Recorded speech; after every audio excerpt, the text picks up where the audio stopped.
റൈഹാന നല്ല polling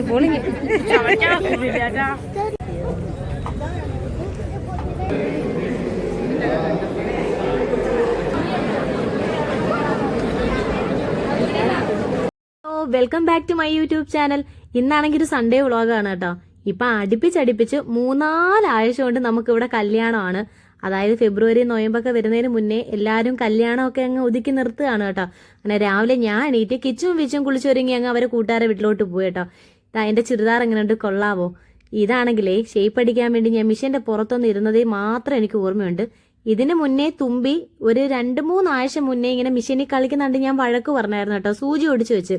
ഇപ്പോഴായപ്പോൾ motor വർക്കാവുന്നില്ല. പിന്നെ അടുത്തുള്ള 2-3 തയ്ക്കുന്നിടത്ത് കൊണ്ടുപോയപ്പോഴത്തേക്ക് അവരെ മെഷീനൊക്കെ കംപ്ലൈന്റ് ആണെന്ന് പറഞ്ഞ് വന്നേ.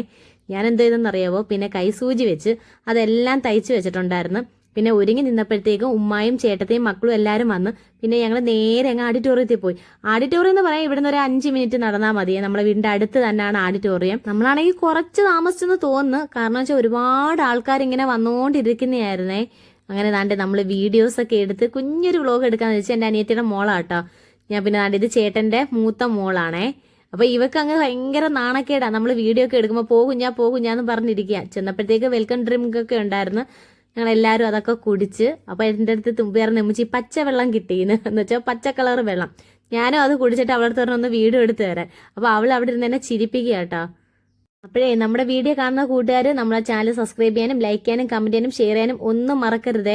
പിന്നെ നമ്മൾ നേരെ പൊരിപ്പിന്റെ സെക്ഷനിലോട്ട് പോയി. ഇവളാണെങ്കിൽ ബജ്ജി ആട്ടോ എടുത്തത്. എൻ്റെ അടുത്ത് കുഞ്ഞാ ബജ്ജി എടുത്ത് കഴിച്ച് എൻ്റെ ചുണ്ടെല്ലാം എരിയുന്നെന്ന്. ഞാനൊരു പരിപ്പ് കൂടെ എടുത്ത്. പിന്നെ തുമ്പിയാണെങ്കിൽ വാഴയ്ക്കാപ്പം ആട്ടോ എടുത്തത്. ഇതാണ് കേട്ടോ ഞങ്ങളുടെ ഇക്കട വാപ്പ. എൻ്റെ ഇടയിൽ കല്യാണത്തിന് വന്ന എൻ്റെ കിച്ചുനെയും വിച്ചുനെയൊക്കെ കണ്ടു കേട്ടാൻ ഭയങ്കര പാടായിരുന്നേ. ഞാനിങ്ങനെ ഇടയ്ക്കിടയ്ക്ക് നോക്കുവോ ഇതിനകത്തെങ്ങാണോ ഉണ്ടോ എന്ന്. ആളെ കണ്ടിട്ടില്ലായിരുന്നു. ദാ ഇത് കണ്ടോ, ഇവര് രണ്ടും ഈ ടിഷ്യൂ പേപ്പറിന് വേണ്ടി ഒന്ന് അടിയിട്ടുകൊണ്ടിരിക്കും. അവിടെ ടിഷ്യൂ പേപ്പർ ഉണ്ടെങ്കിൽ പോലും തുമ്പി ഒരെണ്ണം എടുക്കത്തുമില്ല, ഇവനൊട്ട് ഒരെണ്ണം കൊടുക്കത്തുമില്ല. പിന്നെ നമ്മൾ അകത്തോട്ട് കയറി കേട്ടോ. ഫുള്ള് ഫ്ലവറൊക്കെ വെച്ച് അലങ്കരിച്ചിരിക്കുകയാണേ. നമുക്ക് വീഡിയോ ഒന്നും എടുക്കാൻ പറ്റിയില്ല, അത്രയ്ക്ക് ജനങ്ങളായിരുന്നു. എങ്ങനെയെങ്കിലും അങ്ങ് അകത്തോട്ടൊക്കെ ഒന്ന് കയറി പറ്റി.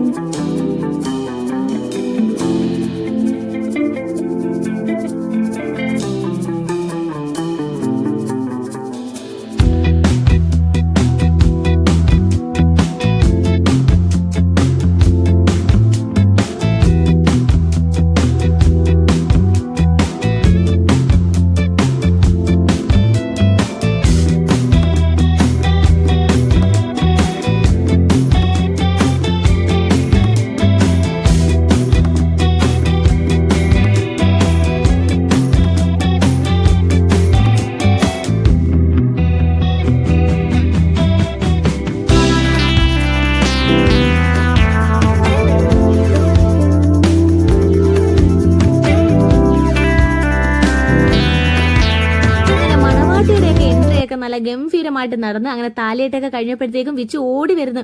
ഉമ്മച്ചി ഞാൻ ചോറ് കഴിച്ച് പോയിരുന്ന് കഴിക്കാന്ന് പറഞ്ഞു. കിച്ചു എന്തെന്ന് വെച്ചപ്പോൾ അവന്മാർ അവിടെ ഉണ്ടെന്നൊക്കെ പറഞ്ഞേ. അങ്ങനെ ഞങ്ങൾ അവന്റെ വാക്ക് കേട്ടോണ്ട് കഴിക്കാൻ പോയതാ. നോക്കേ, ഒരു കുതിര എടുക്കാനുള്ള ജനങ്ങളുണ്ടായിരുന്നു. അത്രയ്ക്ക് ആൾക്കാരാണ്, ഭയങ്കര ക്യൂ ആയിരുന്നു. എങ്ങനെയെങ്കിലും തപ്പി പിടിച്ച് പോയി സാധനമൊക്കെ മേടിച്ചോണ്ടൊന്ന് കഴിച്ചേ. അപ്പൊ ദാ ഈ പെങ്കുച്ചിരിക്കുന്ന കണ്ടില്ല, ഒരു വഹ കഴിച്ചിട്ടില്ല. ഞാൻ വാരി കൊടുക്കാന്ന് പറഞ്ഞിട്ട് പോലും കഴിച്ചിട്ടില്ലായിരുന്നില്ല കേട്ടോ. 2-3 ദിവസം കൊണ്ട് അവരെ വീട്ടിൽ പോകണമെന്ന് പറയുന്നെങ്കിൽ ഞാൻ ഈ കല്യാണം കൂടെ കഴിഞ്ഞിട്ട് കൊണ്ടാക്കാന്നും പറഞ്ഞിരുന്നേ. ഈ കല്യാണത്തിന് അവർ ഉമ്മ വരുമെന്നും പറഞ്ഞിരുന്നേ. ചെന്നപ്പം കണ്ടില്ല, അതുകൊണ്ട് ഒരു വഹ കഴിച്ചില്ല. പിന്നെ ദാ ഇവിടെ ഐസ്ക്രീമും കുനാഫയും 3-4 സൈസ് പായസവും ഒക്കെ ഉണ്ടായിരുന്നു. ഈ തെല്ലിന്റെ ഇടയിൽ പെട്ട് ഞാൻ പോയി ഐസ്ക്രീം ഒന്നും മേടിച്ചില്ല. ബാക്കി സാധനങ്ങളൊക്കെ അങ്ങൊക്കെ മേടിച്ച് കഴിച്ചിട്ടുണ്ടായിരുന്നു കേട്ടോ. തുമ്പിയുടെ കാര്യം ഇനി പ്രത്യേകം പറയണ്ടല്ലേ. ഐസ്ക്രീം കണ്ട അവിടെ കമന്നടിച്ച് വീടും. ഇനി എത്ര എണ്ണം കഴിച്ചാലും അവൾക്ക് ഒരു കുഴപ്പമില്ലാതെ ഐസ്ക്രീം കഴിക്കും. പിന്നെ ഇവൾ ഐസ്ക്രീം ഒന്നും കഴിച്ചില്ല കേട്ടോ, വല്ലാതെ നിന്നെയായിരുന്നു. പക്ഷെ വീട്ടിൽ വന്നപ്പോഴത്തേക്കും ആൾക്ക് ഒരു കുഴപ്പമില്ലായിരുന്നു. ഞാൻ വീട്ടിലോട്ടൊക്കെ കൊണ്ടാക്കാന്നൊക്കെ പറഞ്ഞ് പിന്നെ നമ്മുടെ അവിടെ ഫാമിലി ഫോട്ടോ ഒക്കെ ഒന്ന് എടുത്തിട്ടുണ്ടായിരുന്നു. അവിടുന്ന് തന്നെ നമുക്ക് ഫോട്ടോ അന്നേരം തന്നെ എടുത്ത് തരും. ഞങ്ങൾ രാവിലെ വന്നപ്പോ കണ്ടിട്ടുണ്ടായിരുന്നു. പക്ഷെ ഞാൻ വിചാരിച്ചില്ല ഇങ്ങനെ എടുത്ത് നമ്മുടെ കൈ തരുമെന്ന്. വീട്ടിൽ പോയി കുറച്ച് വെള്ളവും കുടിച്ചൊന്ന് കിടക്കണം, അത്രയ്ക്ക് ക്ഷീണമായി പോയി. അപ്പം കുഞ്ഞൊരു വീഡിയോ ആയിരുന്നു. അപ്പൊ ഇത് ഇന്ന് തന്നെ ഇടണമെന്ന് എനിക്കൊരു ആഗ്രഹം ഉണ്ടായിരുന്നു. അപ്പം കാണുന്നവരൊക്കെ ഒന്ന് സബ്സ്ക്രൈബ് ചെയ്യുക, സപ്പോർട്ട് ചെയ്യുക, നിങ്ങളുടെ ഫാമിലിയിലോട്ട് നമ്മളെ ഒന്ന് ഉൾപ്പെടുത്തുക. അപ്പൊ ഇത്രയുള്ളൂ. Okay, by.